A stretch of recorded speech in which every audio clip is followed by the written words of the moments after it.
Alors, savez-vous c'est quoi le titre de mon message ce matin? Apprécie ce que tu as. Apprécie ce que tu as. Apprécie ton mari, même si ce n'est pas sauvé, apprécie-le. Ou ton épouse. Apprécie tes enfants, parce qu'il y en a qui n'ont pas. Nous autres, on n'a pas d'enfants. On aurait aimé ça d'avoir. Je sais que vous êtes tous nos enfants, mais ce n'est pas comme un enfant de chair. Alors, appréciez ce que vous avez. Appréciez le confort que vous avez. Appréciez les amis que vous avez. Appréciez la famille que vous avez. L'Église. Appréciez beaucoup l'Église. Appréciez votre pasteur aussi. Appréciez le Seigneur pour ce qu'il a fait pour vous. Amen. Puis, je pense qu'on devrait avoir un cœur d'appréciation dans notre... Des fois, on est trop gâtés. Des fois, on ne réalise pas qu'est-ce que nous avons, qu'est-ce que nous possédons. Mais vous êtes tellement bénis. Puis eux autres aussi sont bénis. Faites-vous-en pas. Mais d'une autre manière. Ce n'est pas que nous autres, on est plus heureux parce qu'on a plus d'abondance, de richesse. Non. Là-bas, j'ai vu des gens très heureux. Des sourires, puis c'était comme vivant, etc. Puis comme j'ai dit tout à l'heure, ici au Québec, on est un petit peu mou. Je ne sais pas si c'est la température qui fait ça ou l'isolement, mais on aurait besoin de se réchauffer un peu. Amen? D'être un peu plus vivant. Parce que c'est comme, j'ai déjà mentionné ici, un des gros problèmes ici, c'est l'indépendance. Pas juste dans le Québec, individuel. Moi, je fais mon affaire, puis il n'y a personne qui va me parler. Excusez, c'est en québécois, ça, là? C'est la mentalité qu'on a au Québec. Hein? Dérange-moi pas, puis occupe-toi de tes affaires, je vais m'occuper des miennes. On est tellement indépendants. Là-bas, ils ne peuvent pas se permettre d'être indépendants. Ils ont besoin des uns et des autres. Ici, on n'a pas besoin de personne. Mais qu'est-ce qui arriverait si l'économie changerait radicalement? Si les vivres, où il y aurait des sécheresses, où on n'aurait plus des supermarchés qui seraient remplis de nourriture. Avez-vous déjà pensé à ça? Je te dis que tu changerais pas mal vite. Tu irais peut-être cogner sur ton voisin plus souvent que tu le fais maintenant. Puis tu voudrais avoir des amis, puis tu voudrais pas crever de faim. Alors c'est comme, réalisez ce que vous avez. Puis ayez un cœur reconnaissant. Est-ce que je peux entendre un amen? En passant, si jamais vous cherchez un mot de passe difficile à trouver, un mot juste de 5 lettres, je peux vous garantir que la plupart des jeunes ne seront pas capables de le trouver jamais. Parce qu'ils ne peuvent pas, ils l'utilisent presque jamais. Et voici le mot de passe parfait que personne ne va trouver. Merci.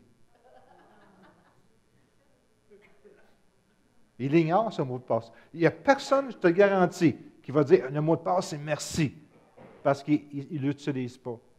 Dis merci à ta femme. Dis merci à ton mari d'être simplement là, de faire ce qu'ils font pour toi. Dis merci à tes amis autour de toi. Regarde-les avec un regard différent. Pas comme quelqu'un que tu peux utiliser quand tu en as besoin. Lorsque tu apprécies, tu démontres de la reconnaissance. Tu dis essentiellement, tu n'es pas obligé de le faire, mais tu l'as fait quand même. Merci. Est-ce que vous êtes capable de dire merci? Merci. Répète après moi. Merci. Merci. Répète encore une fois. Merci. Merci. Regarde quelqu'un et dis merci. Merci. Regardez Marie-Nicole et dis merci. Merci. Regardez Robert et dis merci. Merci. Regardez mon épouse et dis merci. Merci. Regardez Pasteur Nathalie et dis merci. Regardez Lise, dites merci. Merci. Amen. Regardez-moi, dites-moi merci. Ouais, c'est temps. Tant qu'à y être, hein, on va en mettre. Non, mais c'est une manière de vivre. La plupart des gens s'attendent de recevoir quelque chose. Ils s'attendent de leur mari, ils s'attendent de leur femme, de leurs enfants. Arrêtez de vous attendre à quoi que ce soit. Vous savez, j'ai déjà dit, quand je marie un couple, je leur dis, toi là, tu te maries, attends-toi à 0 puis donne 100%. Je dis ça aux deux. Puis ça va réussir. La raison que souvent les gens sont malheureux, c'est parce qu'ils s'attendent. Ils se forment des genres de structures ou des sketchs dans leur tête que le mari est censé de faire ça ou la femme est supposée de faire ça, etc. Ça ne marche pas comme ça. Jésus a tout accompli pour nous autres. Lui, il a tout fait. Alors, faisons juste prendre ce qu'il nous a donné. Est-ce que je peux entendre un amen? Il y a une dame, une fois, qui regardait le linge de la voisine, qui accrochait sa corde à linge. Puis elle trouvait qu'il était toujours sale. Puis elle se plaignait toujours. As-tu vu, elle n'a pas de sorte de machine à laver, son linge est toujours sale, etc. Jusqu'à temps qu'elle lève sa vitre.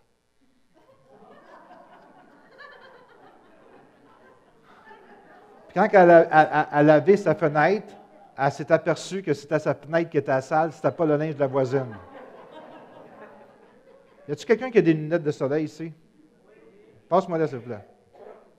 Je les ai oubliées, c'est pour ça. OK? Même si j'ai une grosse tête, ça va faire. Ils n'ont jamais. Ah, OK, t'as vu. Oh my. OK.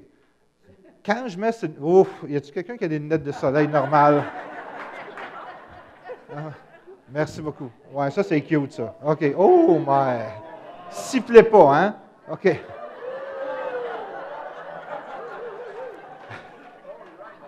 Quand je mets ces lunettes-là, je ne vous vois pas complètement, je vous vois complètement différent que quand je ne mets pas. Totalement. Je les mets, je vous vois d'une autre manière. Je les enlève, je vous vois d'une autre manière. Je les mets, je vais vous critiquer. Je les enlève, j'arrête de critiquer. Quand on met des lunettes de la critique, on critique. On n'est pas obligé de critiquer. Parce que savez-vous, la critique, c'est un esprit. Puis quand on critique, il y a un esprit qui nous pousse à critiquer. Puis ce n'est pas l'esprit de Dieu. Amen?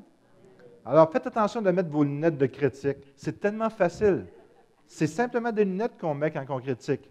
Parce que tu as le choix de regarder selon la vue que le Seigneur te donne ou selon ta chair. Alors tu es dans la chair quand tu critiques. Amen? Amen. Tu es dans la chair quand tu critiques.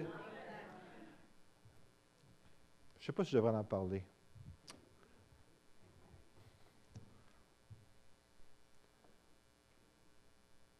Voulez-vous que je vous donne une révélation que j'ai eue? Non. Ça a changé ma vie. Je ne sais pas si vous êtes capable de le prendre. Je vais vous le donner, pareil. OK. Tu penses pas, non? Tu sais pas c'est quoi? Non, c'est sur la prière. C'est correct? OK. Depuis plusieurs années, le Seigneur me met à cœur de prier 1 heure par jour, dans la nuit plutôt, OK? En langue. Puis, je prie en langue. Puis quand j'étais là-bas, j'ai reçu une révélation que je devais prier 8 heures par jour. OK, on va laisser faire. Je ne pense pas que vous êtes capable de le prendre. Non, je suis transparent avec vous, OK? Puis, je ne prie pas encore 8 heures par jour, je suis rendu juste à 5 heures par jour. Mais quand tu pries, tu n'es plus la même personne. C'est comme tu enlèves les lunettes de la critique. Puis Dieu te donne d'autres sortes de lunettes. Les lunettes de l'esprit. Puis je vais vous dire quelque chose. C'est du stock prier 4 à 5 heures par jour. OK? En langue, puis lire la Bible, méditer, puis juste écouter ce que le Seigneur a à dire. Mais le changement là, que j'ai vu personnellement, là, c'est le jour et la nuit. Quand je lis la parole, un exemple, là, ça ne fait pas tellement longtemps, ça fait juste une semaine que je fais ça. Là. Mais juste une semaine, j'ai pu voir un gros changement. Quand je lis la parole, là, c'est comme je vois un film. Un exemple, si je lis la Sainte Seine, on dirait que je suis là avec Jésus et avec les disciples, en train de célébrer la Sainte Seine. La prière a causé que mon esprit, c'est pour ça que je dis, je ne suis pas sûr si vous êtes capable de saisir ce matin, là. En priant comme ça, c'est comme tu changes de dimension. Quand tu ne pries pas, tu es dans la chair. À 100%. Peut-être tu vas dire le contraire, tu vas dire, on n'a pas besoin de prier, c'est pas nécessaire. Non, non, je ne veux même pas te parler. Tu es dans la chair quand tu ne pries pas, complètement dans la chair.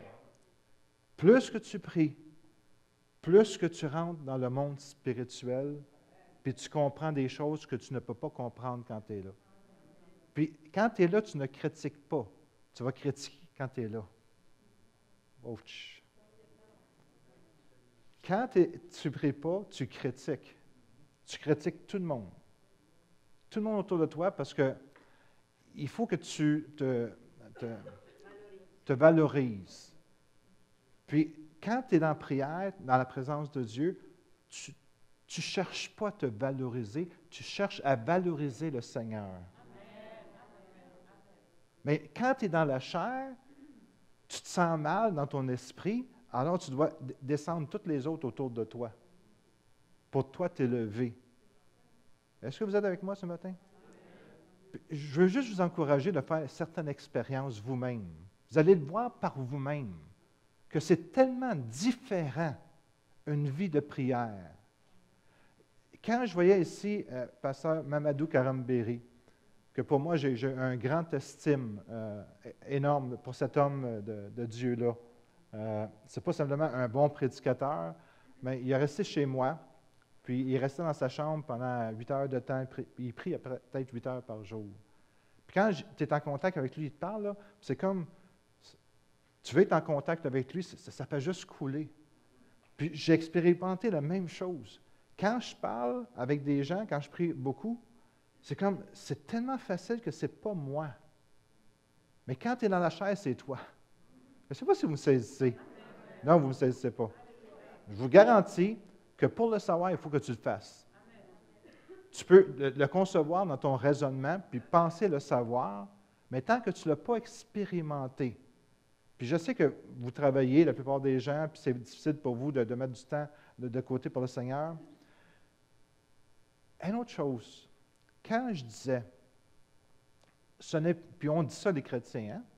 Ce n'est plus moi qui vis, c'est Christ qui vit en moi. Comment on dit ça? Hein? Excusez-moi, je ne sais pas si c'est un mauvais mot, mais c'est de la foutaise. Quand on dit ça, on ne prie pas. Parce que j'ai vu la différence. En priant, m'est aperçu que plus que tu pries, moins que c'est toi qui vis, plus que c'est Christ qui vit en toi. C'est facile pour nous autres de dire des choses, de garocher des choses, de lancer des déclarations, de dire des choses comme ça.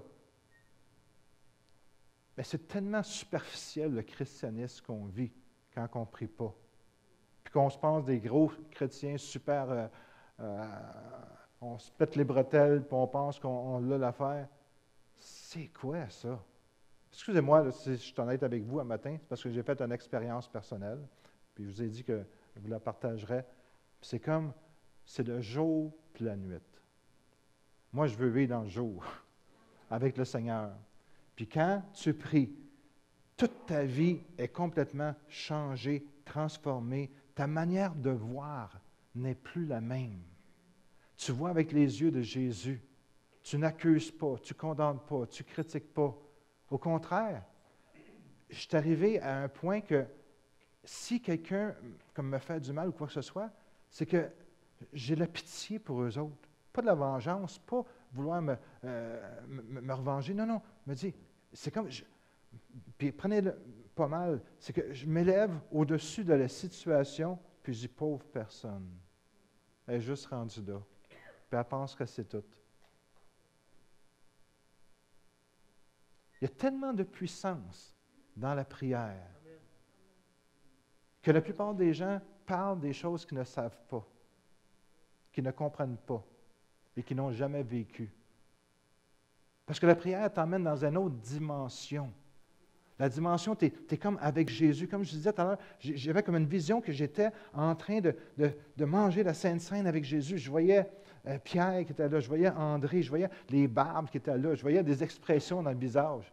J'ai vu dans l'esprit, si tu veux, quand ils sont venus à Golgotha chercher, pas Golgotha, mais chercher dans l'examiner Jésus, puis ses disciples, ils se sauvaient.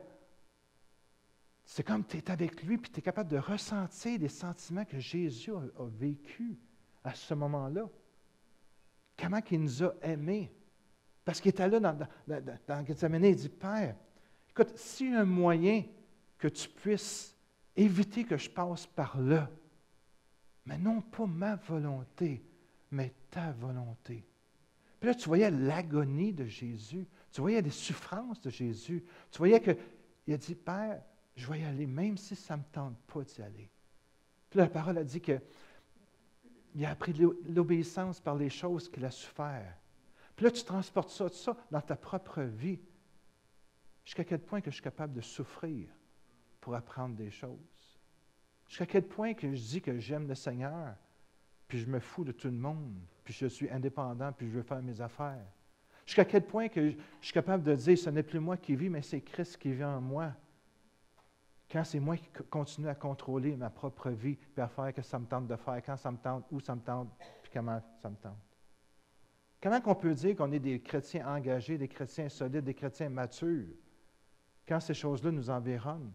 Quand les gens qui sont là autour de nous autres, bien, sont comme nous exactement, parce qu'on se regarde un petit peu et on dit, je ne suis pas si pire que ça. Parce qu'on se compare à des chrétiens ici, en Amérique, qui ont tout ce qu'ils veulent, la bouche pleine, même ça déborde.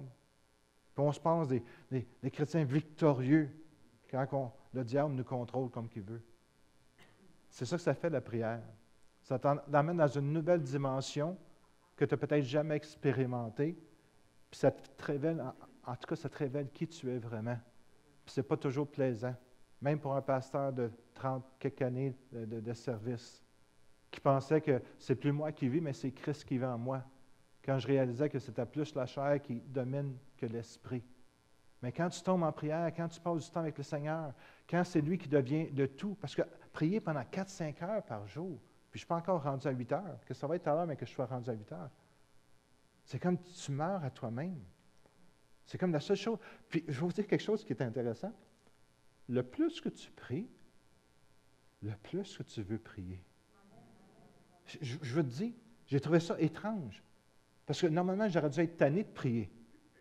Après 4 heures de Kmaya Sadaka Shiri, Sotoko Shiri, Sonomoya Soroko Shiri, j'aurais dû être tanné. Non. Quand j'ai 1 minute, je cours dans le salon ou dans le sous-sol, où c'est que ma femme n'est pas, puis je commence à être en relation avec lui. La plupart d'entre nous, on n'a jamais vécu des expériences spirituelles à ce niveau-là. On s'est contenté des miettes. Puis le Seigneur, il veut qu'on achète la boulangerie. Marchons dans le surnaturel. Maintenant que je sais ce que c'est, peut-être qu'on devrait l'enlever. Peut-être qu'on devrait écrire « Être honnête, soyons superficiels ». Non, on va le laisser là. Mais je veux vous encourager cette année de faire des choses que vous n'avez jamais faites, des choses spirituelles que vous n'avez jamais faites. Contentez-vous pas de peu, contentez-vous de beaucoup. Parce que Dieu a plus à vous donner que vous pouvez vous attendre, que vous pouvez espérer. C'est tellement grand, qu'est-ce que Dieu... Quand tu visites d'autres pays, comme on l'a fait, on s'est aperçu comment que les chrétiens vivent, etc. Puis on a visité plusieurs pays. Mais c'est bien plus grand que juste le Québec, Montréal, la région Villeray, puis l'ABNM. Je veux vous encourager cette année à vous, pas émanciper, bien épanouir dans le Seigneur. Peut-être que tu travailles en journée, puis tu es fatigué, puis tu te dis, je vais écouter la télévision. Sais-tu ce que ça fait quand tu écoutes la télévision au lieu de passer du temps avec le Seigneur? Tu te bourres le crâne des choses du monde. Puis quand tu es fatigué, c'est encore plus facile d'assimiler ces choses-là puis d'accepter ces choses-là. Pourquoi que vous ne feriez pas des expériences cette année, une journée par semaine, vous dites, OK, commencez avec le samedi peut-être ou un soir que tu travailles moins fort, puis tu dis, OK, à soir, il va passer 3 heures avec le Seigneur. À passer en prier en langue. Tu te couches à 9 heures, tu vas manger à 5 heures, à 6 heures ou à 10 heures, whatever. Puis de faire des expériences spirituelles avec Dieu. Parce que Dieu a bien plus à vous offrir que vous pensez. Puis, je vais vous dire quelque chose.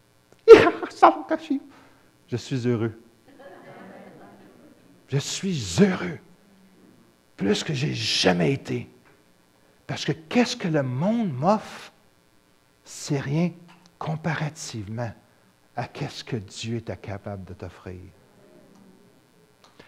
Je ne sais pas, mais ce n'est pas vraiment dans mon message, mais peut-être que je vais vous lire quelque chose. Voulez-vous que je vous lise quelque chose? On est bien parti, là, ça va bien, là? Tout le monde est bon. OK. OK, c'est la paix de l'âme. C'est quelqu'un en 1922. Nat, tu lis bien, toi? Veux-tu venir lire? OK.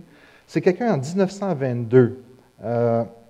C'est dans Matthieu 11, 28 qui dit « Venez à moi, vous tous qui êtes fatigués, chargés, et je vous donnerai du repos. » Il y a des gens qui sont fatigués ici aujourd'hui, qui auraient besoin de rentrer dans le repos du Seigneur. Puis, celui qui a écrit ça, c'est un hindou qui était dans une famille de riches. Son nom, c'est Singh. Et en Inde, les familles Singh, c'est les familles les plus riches qu'il n'y a pas. C'est la classe la plus haute. C'est des banquiers, des hommes d'affaires, c'est des hommes qui sont riches. Puis un jour, il voulait se suicider. Mais peut-être que tu peux le lire, puis après ça... C'est un prédicateur, il s'est donné au Seigneur. Il prêche en Suisse en 1922. On est en 2015. Ça fait presque 100 ans qu'il a écrit ça. Puis la condition de la Suisse ou des chrétiens dans ce temps-là était semblable à celle d'aujourd'hui. Je parle en Amérique, en Occident. Vas-y, Nat. Ce monde ne donne pas la paix. Quand je suis arrivée hier dans votre pays, la beauté de ces paysages a provoqué mon admiration. Mais les choses belles et les pays magnifiques ne peuvent satisfaire mon âme. Elles peuvent satisfaire nos yeux jusqu'à un certain point, mais pas nos âmes. Sans doute, c'est la création de Dieu, et à travers la création, nous pouvons voir quelque chose du Créateur, mais l'homme et l'âme de l'homme ne peuvent être satisfaits que par le Créateur lui-même. Les hommes cherchent toute espèce de moyens pour trouver le repos et la paix de leur cœur. Mais l'expérience prouve que les choses de ce monde ne peuvent les donner. Notre faim et notre soif peuvent être apaisés et non pas nos âmes. J'ai vu des millionnaires et je leur ai demandé, « Sans doute vous êtes contents de votre sort, votre richesse. Vous satisfait? » Ils ont répondu, « Non, absolument pas. » J'ai rencontré des personnages haut placés, des rajas et des rois, et je leur ai demandé, « Êtes-vous satisfaits? » Ils m'ont répondu, « Non. » Ils m'ont fait cette confession. Notre âme a des besoins, mais nous ne trouvons rien qui la satisfasse. Beaucoup se sont efforcés de trouver ce repos de leur âme, mais ils se sont peu à peu lassés de cette recherche. Ils sont tombés dans le désespoir. Sadhu Sundar Singh a fait l'expérience que Christ donne la paix. C'est aussi mon expérience personnelle. J'ai essayé dans la maison de mon père de satisfaire mon âme par les jouissances du luxe et du confort. Rien n'a pu la satisfaire. Puis j'ai essayé de chercher le repos par tous les moyens qu'offrent les religions de l'Inde. L'hindouisme, le bouddhisme, mahométisme. Là non plus, je n'ai rien trouvé. Je pris l'habitude de passer des heures dans la prière et la méditation, mais cela non plus ne m'a servi à rien. Il n'y avait pas de secours dans ces religions-là. Puis j'ai lu dans l'Évangile, « Venez et je vous donnerai le repos de vos âmes. » Je n'ai pu le croire. Je me suis crié, « Comment notre religion, l'hindouisme, qui est la plus belle religion du monde, ne me donne pas la paix? Et une autre religion pourrait me la donner? » Et cependant, le Christ seul peut prononcer ces paroles. Aucun autre ne peut dire, « Venez à moi et je vous donnerai le repos. » Dans ce temps-là, je haïssais les chrétiens. Je voyais la Bible et je me disais, il est possible qu'il y ait de très bonnes choses dans ce livre-là, mais il est contre notre religion. C'est pourquoi je l'ai déchiré. Quand je voyais les missionnaires venir prêcher l'Évangile, je me disais, ces gens-là font du mal, ils sont venus tout gâter chez nous. Quand ils passaient dans mon village, je prenais des pierres pour leur jeter et ordonnais à nos serviteurs de leur en jeter aussi. Je disais, le Christ n'a pas pu se sauver lui-même. Comment pourrait-il sauver les autres? J'étais aveuglée. Je ne pouvais pas voir sa gloire. Je me rappelle le jour, le 16 décembre 1904, où j'ai jeté au feu une Bible arrosée de pétrole et je l'ai brûlée. Je pensais faire mon devoir en obéissant à ma religion hindouiste, mais cela ne me fit aucun bien à moi-même. Finalement, je devins tellement angoissée et tourmentée que je résolus de mettre fin à ma vie. Cependant, avant de commettre le suicide que je méditais, je voulus passer un moment en prière. Après 1h30 de prière, tout à coup, il m'apparut quelque chose de merveilleux. C'était le 18 décembre. Il y avait 2 jours que j'avais brûlé la Bible. Je vis apparaître la face glorieuse du Christ vivant. Il me dit, « Jusqu'à quand continueras-tu à me persécuter? Je suis mort pour toi. Je suis le sauveur du monde. » Je restais stupéfait. J'avais l'habitude de penser qu'il était mort et voici qu'il était devant moi. C'était sa voix et je le sentais me pénétrant de part en part comme un courant divin et je lui consacrais ma vie. C'est là que se trouve la paix, la joie vivante. Quand j'allais vers mon Père, il était encore nuit. C'était de grand matin. Je déclarais que j'étais chrétien. Il me dit, « Ce n'est pas possible. Avant hier, tu brûlais la Bible. » Je lui répondis, « J'ai vu le Christ. Il est vivant. Il m'a donné cette paix que nul autre n'a pu me donner. » Mes parents et mes amis vinrent me trouver et me posèrent la même question. Je persécutais le Christ, dis-je, parce que je ne le connaissais pas. Maintenant, je le connais. Je ne vous prêche pas quelqu'un qui me soit étranger. Je leur disais encore, autrefois, j'avais entendu parler de lui, mais je ne le connaissais pas lui-même. Pour avoir la paix, il faut connaître Christ personnellement. Beaucoup de chrétiens sont dans le même cas. Ils ne connaissent pas Jésus lui-même. Voici la différence qu'il y a entre savoir quelque chose de Jésus-Christ et le connaître lui-même. Quand je connaissais quelque chose de lui, je le haïssais. Mais maintenant, je le connais, lui, et je l'aime. Beaucoup d'hommes prétendent être chrétiens et vivent une vie chrétienne, mais ils n'ont pas la paix, le repos, et ils cherchent ailleurs, même dans le péché. C'est parce qu'ils ne connaissent pas Jésus-Christ. Connaître les choses qui concernent Jésus-Christ ne sert à rien. Il faut le connaître lui-même. Nous pouvons comprendre ce qu'on dit de lui en lisant des livres, mais lui, nous ne pouvons le connaître que par la prière. Je connaissais les choses qui concernent Jésus-Christ. Cela ne me servait à rien.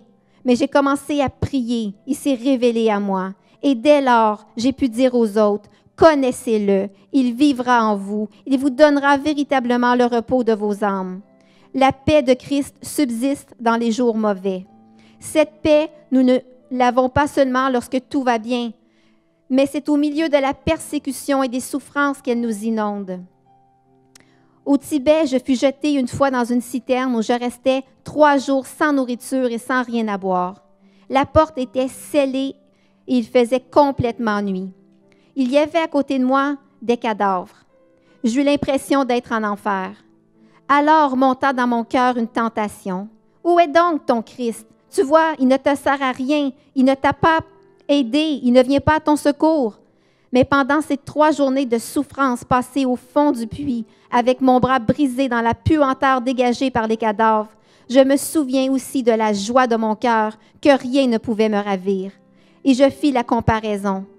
Dans la maison de mon Père, je n'avais ni repos ni calme. Et maintenant, dans cet enfer, j'ai la paix. Cet enfer devient le ciel. Voilà réaliser la promesse que Jésus d'être toujours avec nous. Jamais je n'aurais pu me figurer d'avance que la paix du Seigneur pourrait inonder un cœur dans des conditions si difficiles. C'était la paix qui surpasse toute intelligence. Je fis ensuite une autre expérience merveilleuse au moment où je croyais passer dans l'autre monde. J'entendis la porte s'ouvrir. Une main me lança une corde, mais lorsque j'arrivai à l'air libre, il n'y avait plus personne. Alors je compris qu'il était toujours là pour nous tirer de la détresse. Non, le temps des miracles n'est pas passé, mais le temps de la foi est en train de s'en aller. Vous direz peut-être que c'était un rêve et que c'était un être humain qui a ouvert la porte de la citerne et m'a délivré. Les hommes ne peuvent pas remettre un bras cassé en le touchant simplement, et une main me toucha le bras et me le guérit. Ce sont pas les mains des hommes qui font cela, mais c'est la main du Seigneur. Je peux prêcher le Christ, non parce qu'il parle de lui dans la Bible, mais parce que j'ai connu qui est le Christ vivant. S'il n'était pas le Christ vivant, je ne prêcherais pas l'Évangile que j'ai brûlé il y a quelques années. Je ne serais pas disposée à souffrir pour lui quand même il a souffert pour moi. La paix du ciel commence ici-bas. Il y a de malheureux chrétiens qui se réjouissent d'être dans le ciel après leur mort, mais ils ne se rendent pas compte que le ciel doit commencer sur la terre. Je ne crois pas à cette religion qui promet un ciel pour plus tard. Si nous nous donnons à Christ, nous reconnaîtrons que le ciel commence ici même. Bien des gens sont fiers de leur belle maison, de leurs beaux ornements ou de leur beau pays. Mais vous ne serez pas toujours dans cette maison, ce pays, dans 10 ans, dans 20 ans. Il vous faudra les quitter. Votre maison n'est pas ici. Votre véritable home est là-haut. Avant d'être en haut, il faut que vous commenciez à y vivre dès ici-bas. Si des chrétiens qui s'attendent à être admis dans le ciel après leur mort et qui ne font pas l'expérience dès ici-bas, seront en effet reçus dans cette maison céleste, ils s'y sentiront de place, mal à l'aise et souffriront d'être là ou ne seront pas accoutumés à vivre. Cherchez ce Christ qui donne la paix et vous la trouverez. Je ne suis pas le seul qui a fait l'expérience du Christ vivant. Je me souviens avoir rencontré un homme qui me raconta son histoire merveilleuse. Lui aussi avait cherché dans le bouddhisme et l'hindouisme la paix sans la trouver. Un jour, il ferma sa porte, prit un couteau bien aiguisé, résolu à se tuer. Il se disait, « Il n'y a point de Dieu. J'ai fait tout ce que j'ai pu pour le trouver. Il ne m'a pas répondu. » Au moment même où il saisit le couteau pour se couper la gorge, il vit un homme qui se tenait près de la porte. Un homme d'apparence quelconque qui lui dit, « Je sais que tu as fait tout ce que tu as pu pour trouver le repos de ton âme. Viens avec moi. » Il le mena à la frontière du Tibet. Ayant rencontré une rivière, il lui demanda de l'attendre près de celle-ci. À 10 kilomètres de là vivait un simple chrétien que l'inconnu alla chercher. Le chrétien se dit, « Cet homme est sans doute un ami de ce chercheur de vérité auquel il me conduit. Ce dernier aura entendu parler de moi et aura désiré me voir. » Le bouddhiste pensa de son côté, « L'homme qui m'a conduit ici est un ami de ce chrétien. » Mais ni l'un ni l'autre ne savait qui était cet intermédiaire mystérieux. Alors, le chrétien commença à parler de l'Évangile au bouddhisme. Soudain, une émotion saisit celui-ci par le Saint-Esprit, car le Saint-Esprit était à l'œuvre dans son âme. Une paix toute nouvelle entra en lui, et il ne put s'empêcher de le confesser. Lorsqu'il fut un peu plus avancé dans la connaissance de l'Évangile, le chrétien lui dit, « Il faut maintenant que tu sois baptisé. Descendons à la rivière. Mais auparavant, allons chercher celui qui m'a emmené près de toi. » Ils partirent à sa recherche, mais l'homme avait disparu.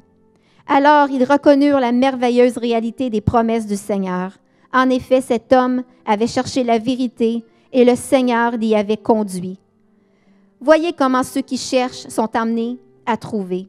Mais combien grande est la misère de tous ces hommes qui s'intitulent eux-mêmes chrétiens et qui n'ont aucune expérience personnelle de leur Sauveur. Misère des chrétiens qui n'ont pas la paix et qui ne connaissent pas Christ. Je pensais autrefois, je suis malheureux d'être né dans un pays païen et qui sont heureux ceux qui connaissent Jésus-Christ. Mais après avoir visité d'autres pays, je dus changer d'opinion et je bénis Dieu de m'avoir fait naître dans une contrée païenne, parce qu'alors je n'étais pas satisfait, tandis que les habitants des pays chrétiens s'imaginent n'avoir rien à chercher. Beaucoup préfèrent aller au théâtre plutôt qu'à l'église. Beaucoup s'adonnent à la boisson au lieu de chercher autre chose. Beaucoup se contentent de savoir ce qui a été dit au sujet de Jésus-Christ, mais au dernier jour, Jésus-Christ leur dira, « Je ne vous connais pas. Vous connaissez ce que l'on a raconté de moi. Vous savez que je suis né en Palestine, que j'y suis mort. Et moi, je sais où vous êtes né et où vous avez vécu, mais je ne vous connais pas parce que vous ne m'avez pas connu. » Alors ils resteront tristes et confus et constateront que cela ne leur a servi à rien du tout de savoir qui est Jésus-Christ au lieu de le connaître lui-même et de l'entendre dire « Oui, je te connais, j'ai vécu avec toi et nous allons vivre ensemble dans le ciel. » Jésus l'a dit, il viendra beaucoup du nord et du sud, de l'est et de l'ouest, mais les enfants du royaume seront jetés dehors. Qui sont ces enfants du royaume? Ce sont les chrétiens de nom. Ils se croient sauvés, mais ils ne le sont pas. C'est une occasion pour nous d'y réfléchir. Sommes-nous des chrétiens de nom ou bien connaissons-nous Christ personnellement? Lorsque nous le connaîtrons personnellement, nous recevrons cette paix si merveilleuse que je n'ai pas de mots pour la décrire. En un sens, vous avez plus de bonheur que moi parce que vous n'avez pas comme moi déchiré et jeté au feu la Bible et jamais haï Jésus-Christ comme je l'ai haï.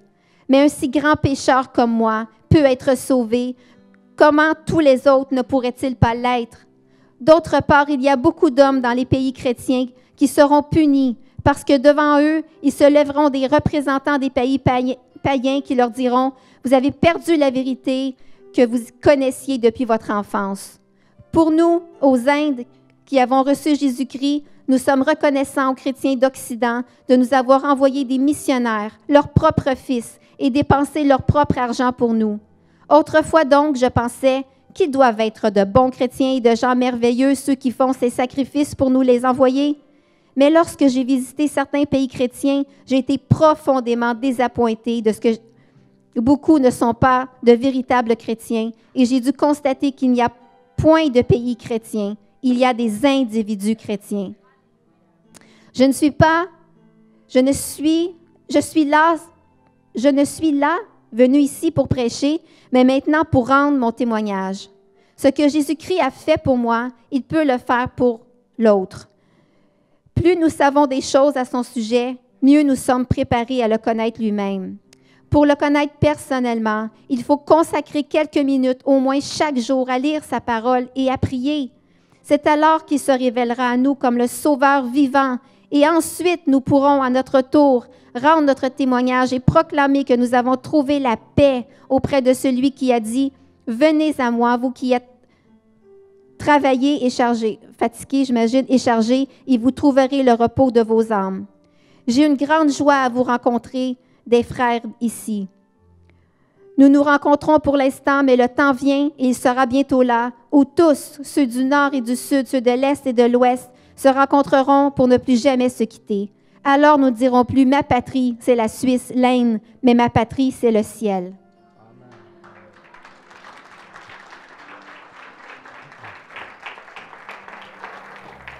Praise God. Est-ce qu'on peut se lever, s'il vous plaît?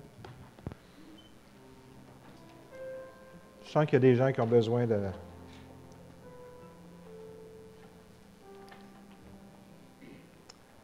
d'avoir la paix du Seigneur.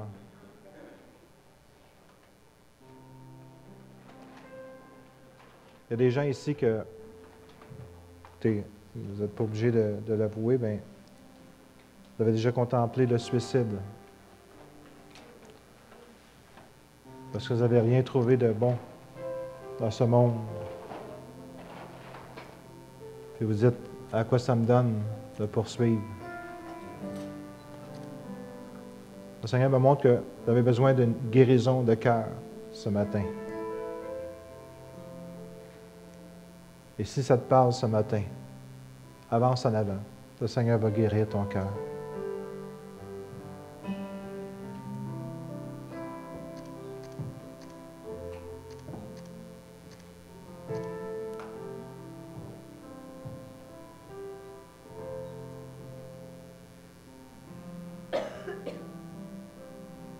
Il y en a d'autres aussi.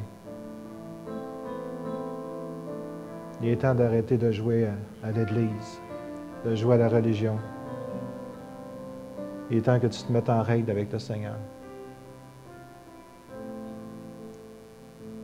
Va prier. Va prier.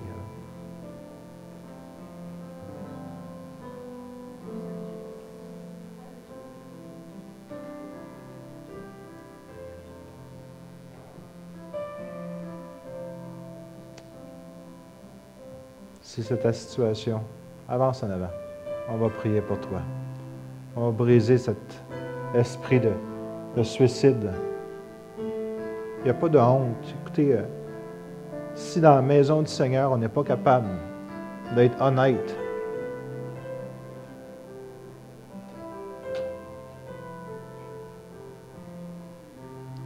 laisse-moi dire qu'il n'y a nulle part ailleurs que tu vas pouvoir être capable d'aller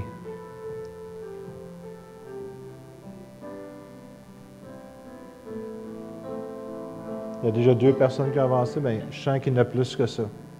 Vous avez déjà contemplé le suicide dernièrement. C'est comme vous êtes découragé de la vie. Vous dites, pourquoi que je continuerais? Le Seigneur veut briser ça, cette malédiction sur ta vie. Quelqu'un d'autre. Soyez libre. Vous ne serez plus jamais pareil après.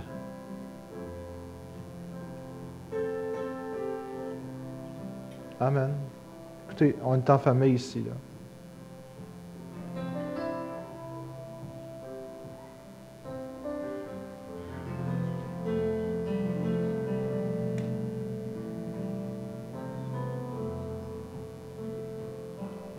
Quelqu'un d'autre? Si je prends mon temps, c'est parce que je trouve que c'est très sérieux, ce qu'on fait.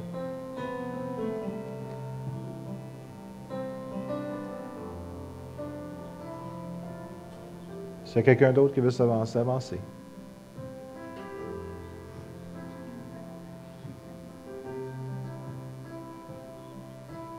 C'est Dieu qui guérit les cœurs.